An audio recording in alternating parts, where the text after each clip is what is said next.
DC Entertainment has just crossed 200,000 Yes. subscribers on the YouTube channel. That's right, and to celebrate, we're throwing a massive party for ourselves, so we will see you later. We are throwing a big party, but also for the fans, we are going to give you guys an exclusive look at the All-Star Batman 75 panel from WonderCon as a massive thank you to you. Yes, thank you for subscribing.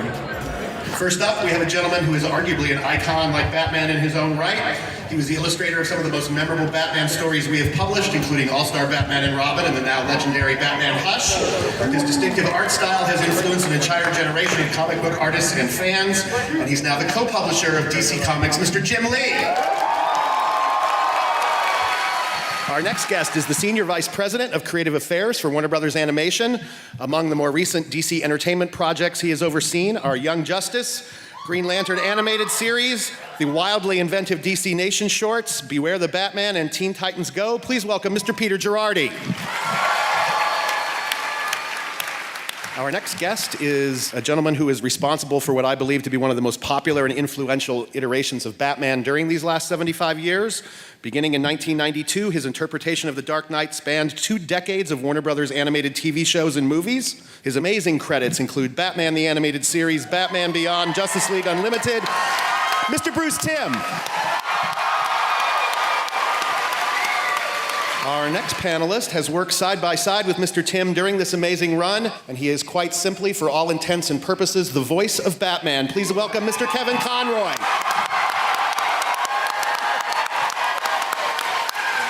I am vengeance. I am the night. I am Batman.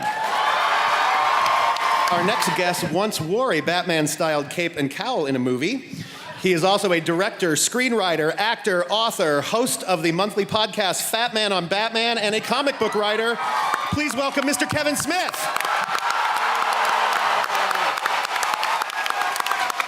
And our final guest is well known to most of you who reside in the greater Los Angeles area from his voice work on KROQ's Kevin and the Bean Morning Show. He also hosts the Hollywood Babylon podcast with Mr. Smith and will be co-writing the Batman Green Hornet book coming later this year. With Kevin, please welcome Mr. Ralph Garman.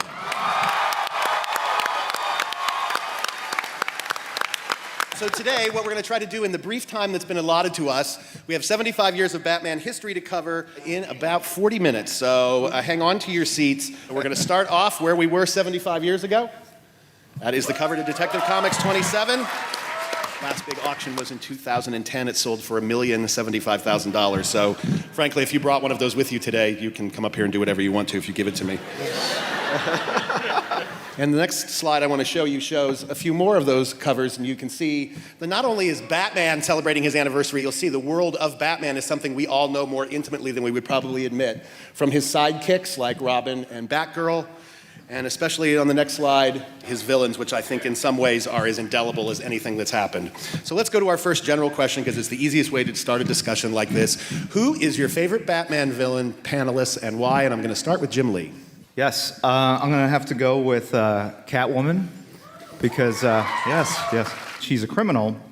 And in some ways, Batman, he's a vigilante too, so they both kind of share some common ground, but at the same time, he's a character that, obviously he's got to stop and can't for whatever reason. And then she knows it too, and I love the fact that she kind of plays with him just like he's a bauble or something like that, and they look good together too. So what can you say? Peter? Well, I think maybe 2 answers. One is I grew up on the Adam West and Burt Ward show, so I really like a lot of those crazy characters from that show. But then in the more canon, Two-Face for sure. I think we could all kind of relate. In the same way you relate to Catwoman, I think we could all kind of relate to Two-Face. So. Yeah, I don't think I could actually narrow it down to just one because I love them all for all various reasons. But if I had to, I would say Catwoman because Julie Newmar. That's it. There are so many. I guess I have an unusual relationship with Mark Hamill, though. So I would have to say the Joker. And he brings out the best in me, and I bring out the worst in him. So we work well together. I'm so pissed because Batman stole my answer. I'm going to go a bit more esoteric with the answer, though. Of course, there's a wonderful rogues gallery we can all choose from. But in terms of favorite villain, I'm gonna skew it a bit differently and say the favorite obstacle that Batman has to overcome, which could be a villain. It's his humanity. That's the only thing that stops him, and you see the frustration as he's portrayed throughout every medium. It's only when he hits the ceiling of his humanity that he can possibly be stopped, and as we've seen, even then, sometimes he overcomes it. So I'm going with Batman's humanity. Well, crap. Anything I say now is going to sound lame. Like Bruce, because of the series, the Riddler for me always had a special place in my heart because Frank Gorshin's performance in that role was just indelible. He created that character for me. I always think of him that way. Well, if it's one of my operating theses that every generation of America dates itself by where it comes to Batman, I think the age of our panel was just outed by the number of references to the next slide, which is Batman 66. The TV series that debuted then. First, for those that aren't aware, if you somehow missed the announcement that came from Conan O'Brien earlier this year, sometime late this year, this is going to appear on DVD and Blu-ray for the first time ever. Finally. We have been adapting Batman 66 for a little while now in digital series. We just collected it into its first hardcover, and we just found out on Wednesday that on April 27th, this book's going to debut on the New York Times list at number 2 in the hardcover graphic novel slot. Which I think speaks to the popularity of this iteration of Batman, but also the great job that our editorial team and our talent team doing Batman 66 has come together. Coming later this year is Batman 66 Meets the Green Hornet, which Kevin and Ralph are writing. And gentlemen, there's no pressure on you now that you know the previous users of Batman 66 comics have become New York Times bestsellers. No one's expecting that from you. But I'm guessing, based on some of the answers I just heard and what I know, that TV show was a real cultural moment for you guys especially. So how much of that do you want to bring, and how much do you want to try to give it your own spin when you do this, or do you want to say anything at all about what you're about to do? Well, when Kevin and I started working on the book, we realized that there had been a strong template sort of given to us. I mean, there are certain characteristics of the show, certain aspects of the show that you have to sort of adhere to in order to make it feel like an episode of that show. So we had this great work that Lorenzo Semple and other writers had given via the series. And then as fans, you get to play what if. What would I have liked to have seen had there been other episodes, especially when it comes to the amazing crossover episode between Batman and the Green Hornet and Kato and Robin. Because Kevin and I were talking about how it was the first superhero crossover live action we had ever seen, and what a big impact that made on us. When you think about it, like, that was our Avengers when we were kids. That's true. Like, holy shit, 2 dudes in masks standing next to each other. For me, I think it was just kind of important to honor the Batman that brought us into the world of Batman. I was into Batman, of course, right around '89 when the movie came out. Prior to that, Frank Miller took him dark and stuff. Batman kind of returned to his more Dark Knight detective roots. And there was this general sentiment that if you grew up with the Batman, Adam West Batman, you kind of turned your back on it, man. The way like Peter denied Christ. Like, you just suddenly got to this place with the book where people were like, hey man, do you like that Batman, the old Batman? They're like, no man, I never watched that Batman. No man, that Batman's stupid, you know. And somewhere cock crows. So there was that period. I think the first person who set me straight, man, was Matt Wagner. The great Matt Wagner did Mage, and he also did for Batman a couple of Batman Grendels and a couple other books. And he had a line at one point where Batman was going to refer to Robin as, well, little chum. And DC editorial at that point was like, don't do that. Don't, because people will remember that show. Don't do it. And so they made him take it out. And I was like, good thing, man, because who cares about that old Batman? That's your grandpa's Batman. And Matt Wagner was the first one who like stood up for that Batman. And he goes, you know what, man? Don't sell out on that Batman. That was your first Batman, so honor that Batman. And I was like, oh, Matt Wagner schooled me. And then from that point forward, I would go out to other people and they would bag on Batman and be like, man, you know what? You're a poser. You should honor that Batman. But it is such a cool conceit, and I think especially the first couple promo images, the likenesses really give you. The covers are by Alex Ross. They're just astounding. They're gorgeous. Even if you didn't like Batman 66, you look at these covers and you're like, I would like to own that cover. You could tell, like, you know, Alex is always consistently amazing, but you could tell the stuff that captures his imagination, and you can tell that he loved Batman 66 because those covers are mind-bendingly good. So we have one generation that's sort of captured in that late 60s moment, and then we get to the late 80s, and a couple of big explosions happened. And in 1986, Frank Miller hits with The Dark Knight Returns, probably up to that point the most shocking iteration of Batman that was ever there, and I think anyone who was a Batman fan or certainly a comic book reader was gobsmacked in the face when that came out. And I'm guessing that since you've been able to work with Frank on Batman after that, Jim, that's probably one of those moments when you first saw that book, you didn't imagine that's where your life was going to go.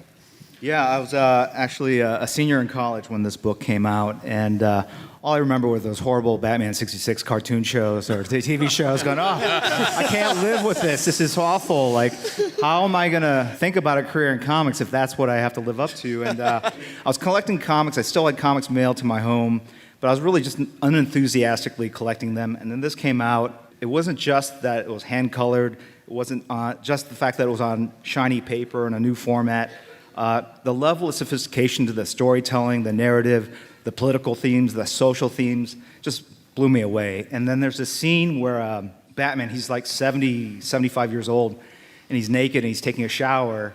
And it made me tingle in a weird way. You remember the scene, right?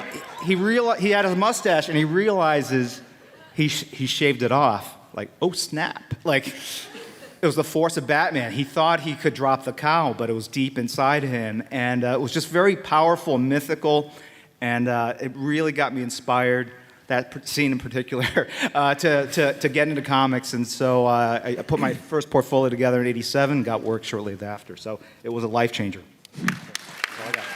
And I think the other thing that's important to remember is we love that phrase Dark Knight now, but this is when Batman went dark. And I don't think in pop culture he was really seen that much as a dark character. I mean, coming off the TV series, that wasn't a possibility at all. But this is where he first started getting cast that way, and that phrase had, today it's something that's used so handily, but it had a lot of resonance then because the dark part of that meant a lot. And I think that was what was fully at play in 1989 when we go to our next slide, and the next big cultural quake hit. Before I came in here today, I was telling somebody I was doing this panel, and without any prompting, they ran through the story. I remember the first time I saw a Michael Keaton Batman movie, and they went through a 10-minute exegesis about remembering specifically what night they saw it, how many people were in the theater, and it just, again, it was a great reiteration to me that everybody has those cultural moments. So I'm just curious if anybody on the panel can remember specifically when they saw that movie or what impact it had on them. Because I think also today we've seen so many different interpretations of Batman going on that it's tough to remember. It's tough to remember how impactful that was. Yes, Kevin. I remember exactly where I was. I was working at Domino's. It was my first day of employment at Domino's Pizza, and I remember I was working for 2 hours, and they had 4 other trainees there. So about 2 hours into the shift, they realized they were overstaffed for the evening, and this was June 23rd, 1989. It's Friday night. So my friends were all going to see Batman at the Middletown Movie Theater in the big theater, theater number 1. And they were like, "We're going, man. You're gonna go." And this is a day before the internet, no smartphone, so I couldn't call my friend or anything like that unless I used a payphone, which I did, and I called him at his mother's house, and I was like, "You guys going?" And he's just like, "Yeah, we're gonna go." I was like, "Oh, buy me a ticket." He's going, "You're working." I was like, "I'm gonna quit." So 2 hours into the shift, the manager's just like, "We have too many people working on tonight, so who volunteers to go home?" And I was like, "I do." And he was like, "You can't, you're a trainee." And I was like, "Yeah, but I feel like you're right. There's far too many people here, and I'm happy to come train tomorrow. You can put me on the same time. I wouldn't even count this or anything like that. I just want to get a jump start on a real practice day. So tomorrow will be my first real day." And he was just like, "Okay, fair enough. Come back tomorrow, same time." So I left, and I got to the payphone just 1 block from a Domino's because I didn't want him to see me do this. And I called up my friend Brian at his parents' house, and I was just like, I'm coming. I'll meet you at the theater." And I met him at the theater. They had already bought my ticket. We went and sat dead center, man, perfect seats. I went with my friend Walter Flanagan, Brian Johnson, Walter Flanagan, 2 guys that are on Comic Book Men. Jason Mewes was with us as well. And so Walter was the guy that had handed me The Dark Knight Returns, got me back into comics. So watching that movie next to Walter, I swear to you, at one point when Batman first descends in the background, the 2 thugs are on the rooftop and they're having a discussion and whatnot, and you see in the background, deep background, Batman descends. This is what happens with me and Walter Flanagan. We'll look at the screen. We don't even make eye contact. We just Thelma and Louise it. We go.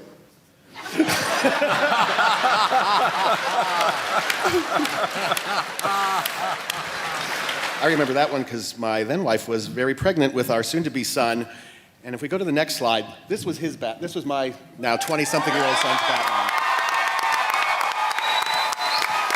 And Bruce and Kevin, your guys' run here was so long and so strong. And at what point, if at all, did you realize how big this was going to be and how impactful this was going to be?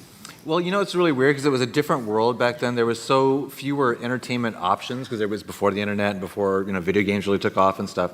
So it sounds really kind of oddly conceited, but I kind of knew the show was going to be a big hit, more because of how big Batman was in the public consciousness coming off of the first Tim Burton movie. Fortunately, it became, not just a ratings hit, but a critical hit. I mean, we got a rave review in Entertainment Weekly, who don't normally review cartoons, but it was kind of beyond even what we were expecting.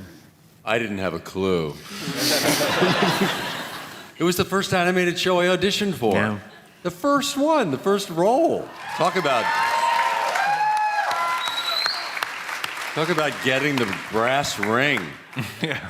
But we had been recording these things for months, and Mark Hamill and I remember were both in the ADR room together at Warner Brothers the first day to do ADR. And on this full screen, that comes up, the lush color, the rich graphics, the full symphony score, just whoosh off the screen. And I looked at Mark, I said, "Did you have a clue that this is what we've been working on?" We both were just speechless. It was overwhelming. That's when I realized this was going to be a hot show. As part of the 75th anniversary year, Warner Brothers Animation has created a couple of quick shorts. And Bruce, the first one you worked on and came back, it just debuted on the DC Nation block. And maybe you can give it a quick setup, and we want to show it for the people here so they can see it on the big screen. Well, it's very short. A lot of you sound like you've already seen it, but it's 2 minutes long, and it's basically an itch that I've had for years, and I finally got to scratch it. I always kind of wanted to do a straight-up period piece version of Batman. It was set strictly in 1939, the year he was created. When I came up with that idea, I thought, well, then if I'm doing it in 1939, then it's got to be in black and white. So my buddy here, Peter Girardi, is in charge of the DC Nation shorts, so I hit him up with the idea, and he said, "That's great, do it." I mean, it's not my money, it's Warner Brothers' money. I don't But, I mean, the BTAS, what we call it internally, from the title sequence of BTAS, you can tell, wait a minute, there's something else going on here. There's the storytelling, there's the visuals, there's the way it's mixing together, there's the way it's forming, something that had never been done before. When we had a chance to do these DC Nation shorts, and Bruce had this idea, I mean, I wasn't going to say no, so. Good. So you didn't say no, and this is the result. Video Meisters, do your magic. You don't scare me! Stay back!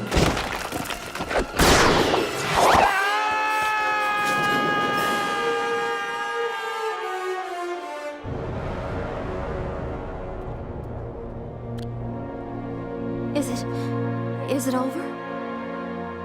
For now.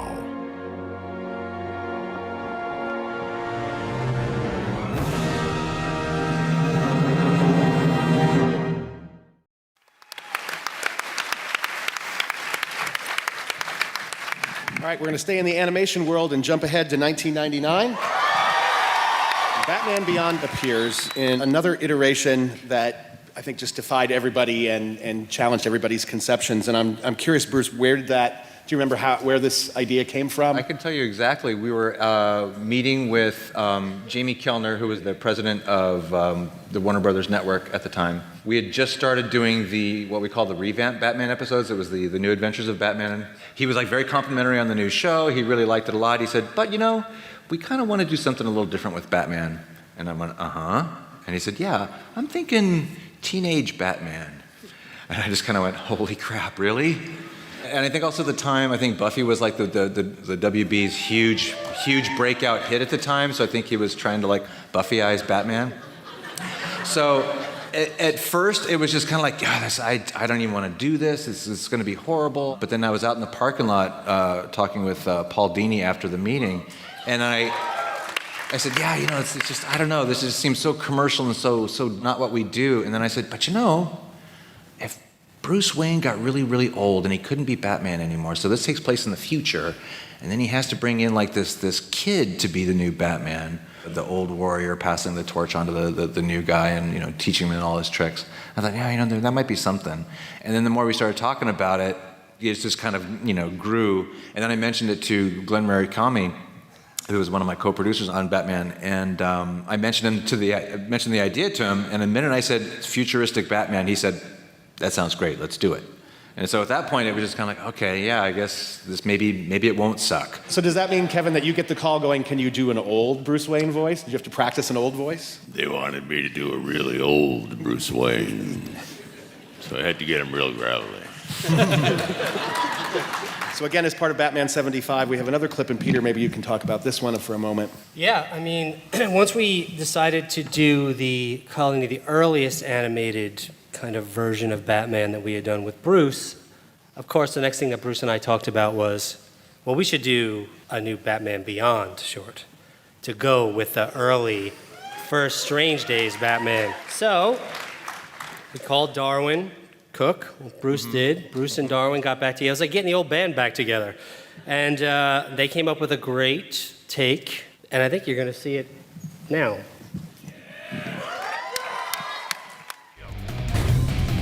Ignition! Sorry, pal, but you're history. Who sent that thing? It didn't say. Whoever it was, they didn't stop at one.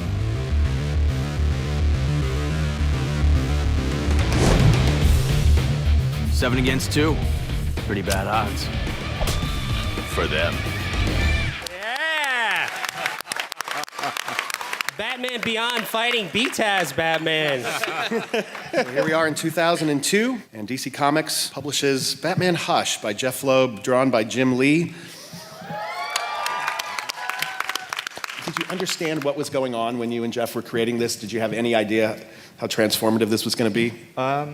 No, not really. I mean, we just, I'd been at DC for 3 years already and really hadn't done any monthly work, and I felt it was time to do something. And we knew that there'd be concerns with the schedule, so I ended up doing a lot of these issues in secret. I think only 3 people at DC knew that I was actually even working on this book. Jeff called me up and said, look, we should do a Batman story. That's the character that is most popular at DC. That's how you'll make your mark. And he said, what villain do you want to use? And I remember saying, well, I kind of like all of them, thinking he was just going to pick one, and it would be just like Batman versus the Joker, whoever. And maybe he misunderstood me. Maybe he's just sadistic. But he basically crafted a story was a new villain every single issue. It's interesting. From that last video we saw, which incorporated all the different elements of Batman, we wanted to really do a story that actually did tie into a lot of the stuff that you had seen before in different decades of Batman mythology. So to that point, he kind of starts out looking like Frank Miller's Batman with the shorter ears, and then with each successive issue, he kind of transforms more into a lither, more acrobatic Neil Adams Batman, and then there's like a shot with all the Batmobiles. And I think at the time we didn't have the rights to do the 66 Batmobile, but I put it in there anyway. So if you see it, there's like the mortars I think are missing and some like little tweaks just to kind of fudge it a little bit, but that was, I had good reference, I knew what I was doing, so don't blame me. I think that book really introduced me to the fanaticism of Batman fans. When you get into comics as a professional, you see the loyalty and the passion of the fans, but then when you do a Batman project, it goes to a whole different secret, uber level. It really opened my eyes to the power of this mythology, of this character. And it's a character that I really love working on and look forward to doing more of. To me, another watershed year comes in 2005 when you and Frank Miller begin working on All-Star Batman and Robin, coming out in an oversized Absolute edition this summer. Right. And I would call this a fairly tumultuous production. Yeah. When it came out, it was actually, a lot of people didn't like it on the internet. They were, that's not my Batman. And I would say at least 2 different people at DC almost got fired over this book. There was an issue which had blacked out bars. I don't know if you guys are familiar. There was a lot of salty language in the black bars, but the printer made an error and you can actually see the words underneath the black bars. For some reason, they decided that it was important to have the real words underneath the black bar instead of just putting a black bar. And so those are collector's issues. I sell one about every week on eBay, so if you look for the auction, you can find it. But what's funny, and I think is real proof and testament to the power of Batman, is that as crazy as that storyline was, and the quote, "I'm the goddamn Batman," it is now part of the vernacular, it's now part of the mythology, and it really shows you, for as human as the character is, he is bulletproof in all these different ways that you can tell a crazy story where he's Zebra Batman and he goes to the moon in the 50s, and you could do a story where he's very dark in the Arkham games and in the Dark Knight movie, and it still works, and he's multi-generational and appeals to little kids and older fans, and it just goes to show you that all this stuff basically goes into a giant creative pool, and you guys as the fans decide what's important, what works, and you are in that way shaping who Batman becomes. That's it. But also that year, Christopher Nolan launched his global phenomenon that is the Batman trilogy. I think these are the apotheosis of superhero movies. I think these movies are actual art made from a story about a guy wearing a mask. And I'm just curious for everyone on the group or whoever wants to answer it, where do you think it goes next? Where do you think the Batman storytelling goes? The technology has definitely caught up with the mythology. You can now have a car, or you can now have a phone in your car, as was portended in the Batman 66 TV show. So, I don't know. To me, I think there's going to be a broadening of the Batman family. You're going to see more diversification of that, and I think the technology is going to basically make all his toys even cooler as it go forward in time. But it's also the humanity of the character, I think, that's made him so resonant for so long. You know, he's mortal. He doesn't have any superpowers, and he's got such an incredible moral compass. He always does the right thing.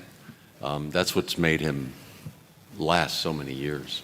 Well, you know, one thing that's interesting is that I think all of this stuff is cyclical. If you go back, you know, Batman started off really dark, then he got really silly with Adam West, then he got gradually darker and darker through the Neil Adams years and through Frank Miller and then the Tim Burton thing in my show, and then it ebbs and flows.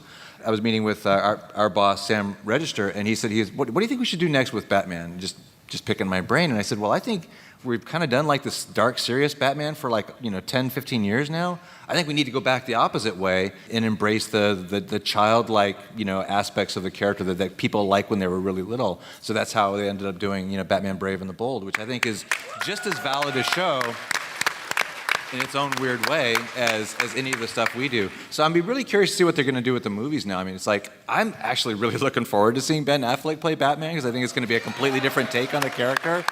And as we found is when you team him up with Superman, it's a whole different world. It's like, it's not suddenly the world that's like all bound by, supposed, hard science and physics. It's like, that's, you open up the door, it's the willy-nilly box. You can end up, going to the moon if you want, so. So we end here in the present day, and we have the current iteration of Batman.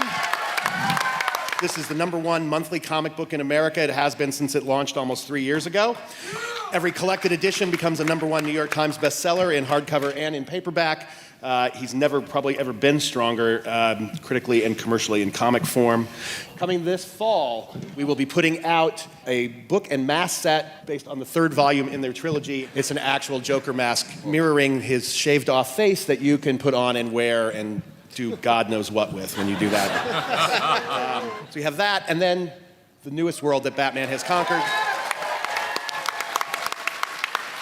Massively popular series of Arkham Asylum games, the 3rd version of which is due shortly. And perhaps the best place to end this is the last, most recent iteration we have seen of Batman.